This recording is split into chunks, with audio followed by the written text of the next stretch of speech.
diz lá que a igreja crescia. A igreja crescia. Com tudo isso que acontecia. Com a perseverança, com o temor a Deus, com os prodígios e sinais, com a solidariedade. Se reuniam diariamente no templo e nas casas. Irmãos, só voltando aqui, fazendo uma coisa assim importante que eu lembrei agora. Irmãos, nós precisamos recuperar o dom da hospitalidade. Quando a Bíblia fala em dom da hospitalidade, ela falava daqueles irmãos que viajavam de uma outra cidade e não tinha transporte, não tinha hotel, não tinha hospedaria e tal. E muitas vezes eles precisavam da hospedagem de outros irmãos para ficarem lá. Lembra do quartinho do profeta Eliseu? Né? Então nós precisamos disso nos dias de hoje. Nós convidamos outras pessoas, outras famílias, para levarmos para a nossa casa.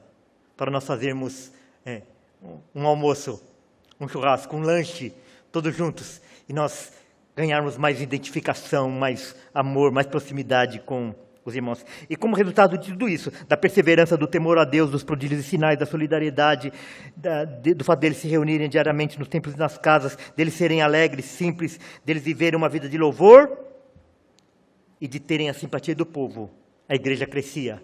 O Senhor acrescentava todos os dias aqueles que iam sendo salvos à igreja. A igreja é do Senhor e é Ele que acrescenta. É Ele que coloca para dentro e é Ele que coloca para fora aqueles que não são.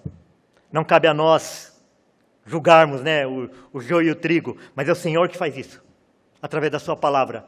Ele coloca para dentro aqueles que devem ser colocados para dentro e coloca para fora aqueles que devem ser colocados para fora.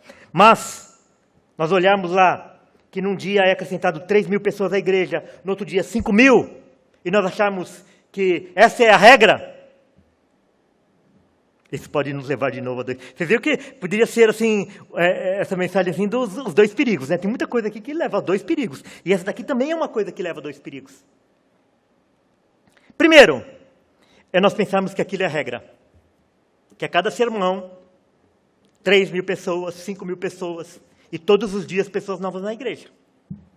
Nós podemos interpretar dessa forma. Só que se nós interpretarmos dessa forma, vai gerar alguns problemas. O primeiro deles é a frustração, porque a gente não vê acontecer. Poxa, nossa igreja tem 8 anos. E não tem essa quantidade de pessoas que tem aí. A gente não vê tanta gente chegando desse jeito. Então isso pode nos levar a sermos frustrados. Mas também pode nos levar o quê? A manipularmos. E como que é feita essa manipulação? Vocês já conhecem. A gente faz o louvor, apaga as luzes, pinta aqui de preto. Aquelas técnicas de fazer as pessoas se emocionarem. Depois, durante toda a mensagem, fica tocando lá a gente pede para a Janaína ficar tocando lá, as pessoas vão se sensibilizando. E no final da mensagem, a gente aplica aí um truque e faz as pessoas levantarem a mão e vir aqui para frente. E a semana que vem a gente se batiza. Porque aquela igreja é uma benção. Sempre tem gente aceitando Jesus lá. E vai enchendo a igreja, vai enchendo a igreja, vai enchendo a igreja, vai enchendo a igreja. Percebe? Vai enchendo a igreja de quê? De ímpios? De pessoas que jamais passaram pelo verdadeiro arrependimento, pela verdadeira conversão? Percebe? Então, se a gente achar que aquilo é regra, ou nós ficamos frustrados, e daí a frustração pode levar nós a manipularmos. Fazermos com que a igreja cresça artificialmente. Vamos fazer o G12. Aquela igreja está fazendo G12 e está crescendo. Igreja em célula. Pequeno grupo. MDA. Igreja com propósito. Vamos fazer um ringue aqui. Vamos pintar aqui de preto. Vamos criar cursos aqui para atrair pessoas. Artesanato. Aula de inglês, francês, mandarim. Judô. Jiu-jitsu. Computação. E enche a igreja de atividade. Por quê? Porque no fundo, a gente acha que o evangelho, a palavra de Deus, não é suficiente para o Senhor atrair aqueles que lhe pertencem. Não é isso?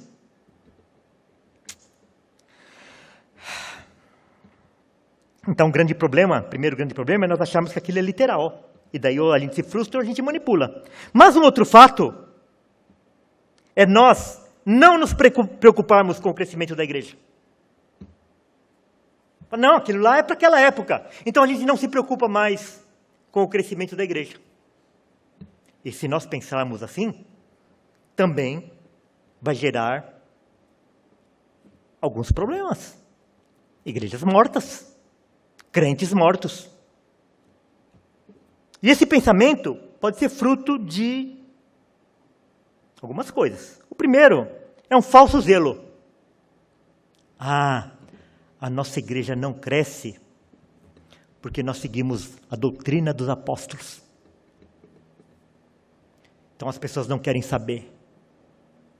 Elas só querem saber de oba-oba. Isso não é verdade.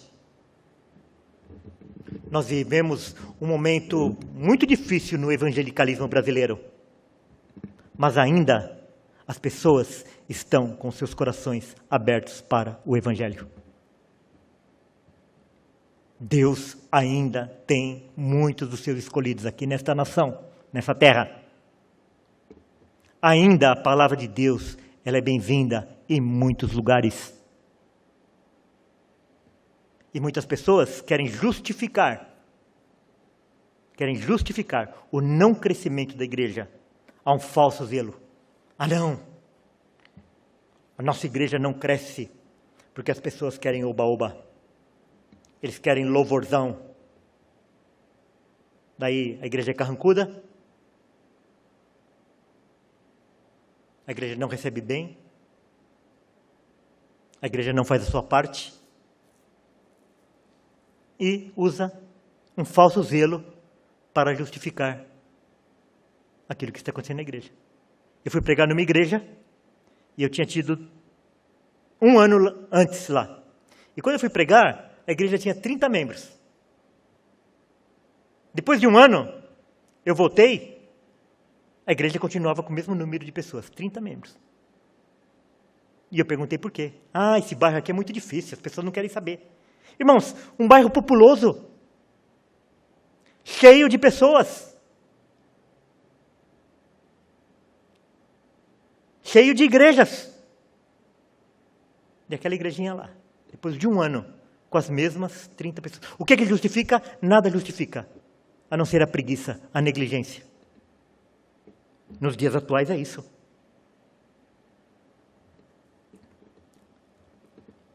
Pode ser fruto também da acomodação. Olha, é Deus que acrescenta. Se é Deus que acrescenta, para que eu vou me preocupar se é Deus que acrescenta? Não é isso também? Não devemos nos preocupar. Acomodação. As pessoas são acomodadas.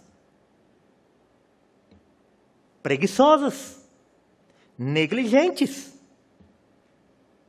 E quais são as causas dessa acomodação, né? Primeiro, a timidez. Não, eu não tenho jeito para falar do evangelho para as pessoas. Eu não tenho coragem. Mas, irmãos, hoje nós temos tantas ferramentas para isso. Nós recebemos toda semana as mensagens, né, o áudio das mensagens. Será que você poderia repassar esse áudio para algumas pessoas? Eles repassam tantas coisas, né? Às vezes pessoas repassam assim, coisa que ela nem ela valoriza aquilo, mas ela repassa. Com a maior cara de pau. E nós ficamos tímidos de repassar o link do culto. Nós podemos criar lá uma lista de transmissão e na hora que a gente recebe aquele link de transmissão, a gente, de repente, alguém está precisando daquela palavra naquela hora. A pessoa vai abrir e Deus vai alcançar. Não faz nada, mas tem pessoas que ela é tão tímida que nem isso ela faz. E é uma ferramenta. Muitas vezes essa timidez, ela é ocasionada por falta de preparo. A pessoa, ela compreendeu o evangelho e tal, mas ela não tem preparo para transmitir em palavras aquilo que ela compreendeu. E ela precisa se preparar. Pegar um texto, criar um roteiro, submeter esse roteiro a outra pessoa que pode ajudar, para quando ela for transmitir o Evangelho, ela está preparada. Estando sempre preparados para responder a todo aquele que vos pedir a razão da esperança que é em vós. Então, muitas vezes, essa acomodação é por causa da falta de preparo. E muitas vezes por causa da apatia. A pessoa não está nem aí. Ele não tem amor por quem está se perdendo. Ele não demonstra. Parece até que ele não acredita mesmo que aquele que vai perecer sem Cristo vai permanecer a eternidade toda no inferno, longe de Deus, no sofrimento eterno. Muitas vezes é alguém da família, parentes, amigos, colegas de trabalho. E a pessoa... Irmãos, nós realmente não podemos fazer nada. A salvação é uma obra de Deus. Mas nós podemos lutar com Deus.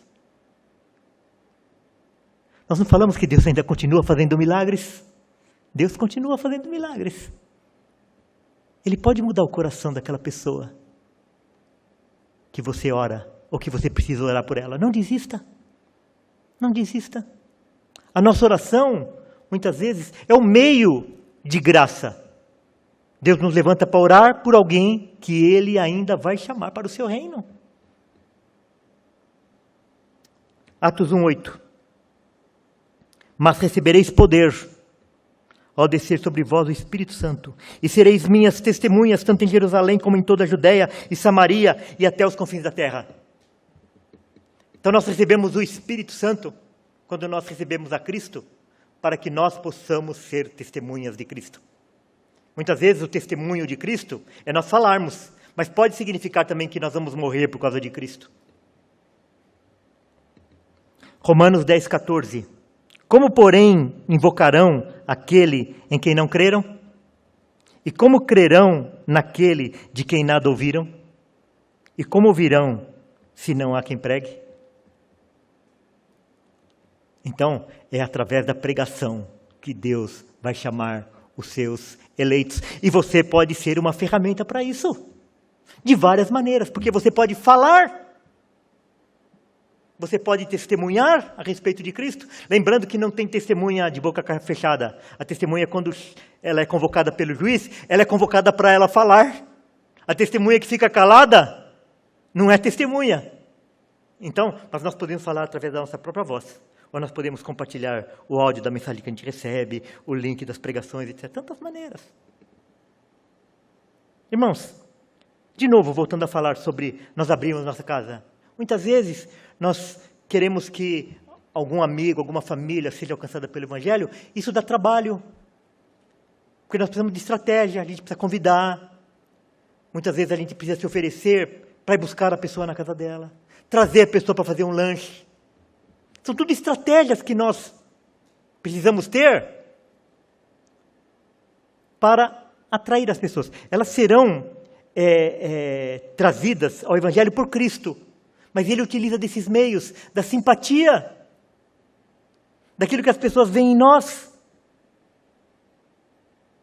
Então, a gente convida uma pessoa, fala,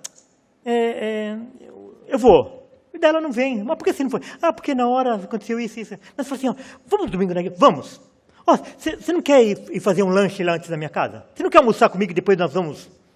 Ou então, eu passo lá na sua casa para te pegar? Dá trabalho. Mas é o que funciona. E nós precisamos estar dispostos. Brevemente nós vamos ver lá o que vai acontecer com Filipe, o eunuco. O trabalho que ele tem para obedecer ao ID de Jesus. 1 Coríntios 1:21. Visto como na sabedoria de Deus, o mundo não o conheceu por sua própria sabedoria. Aprove a Deus salvar os que creem pela loucura da pregação. É pela pregação. É pela pregação das doutrinas dos apóstolos que as pessoas serão alcançadas para o Evangelho.